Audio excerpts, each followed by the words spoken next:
Здравейте! С това кратко видео искам да привлека вниманието на хората, които се занимават с идентифициране. В ръцете си държа документите ми, тези, които са в ръцете ми, са дипломите ми от Софийския университет 9 години. Това е първата ми диплома, Кина Павлова Вълчева Николова. Съжалявам за това Николова, но го има. Държавна поръчка, редовно обучение, 5,50 държавен изпит. Тази диплома е, пропуснах, учител по музика. Бакалавър, учител по музика. Тази е магистър музикален педагог.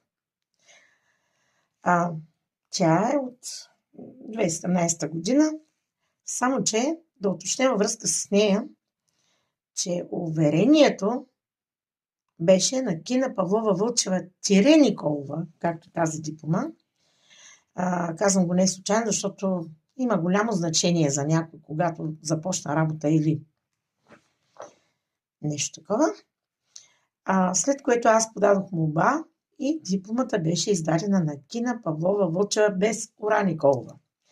Евгений Николов, с който 4 години живяхме, ме третираше като куче.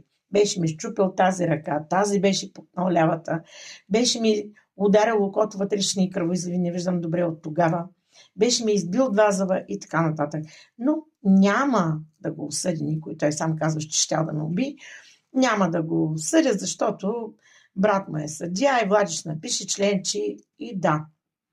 Да, няма да го осъдят, защото макар че отправише закани, че ме уби и ме прибиваше, не само, че никой не го наказа, ами последствие започна заема, който е теглил, започна по някакъв начин да прехвърлят тия задължения индиректно, като че ли чрез мобилни телефони и така нататък.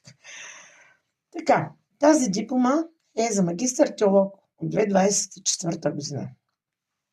Учител по религия. С Евгений Иванов Николов ходихме да взема този дубликат на дипломата от ТМТ Харлампи Стоянов, град Горна Оряховица, която диплома беше в открадната чанта на 8 август 1999 година от чакалната на гара Плевен. Тя беше пълна чанта с документи, цялата самоличност на мен, двете ми дъщери Наталия и Кремена, дори там беше българския ми паспорт, страничните паспорти, Кина Павлова Орфей 94 Б3 Интернационал 2438 от 8 декември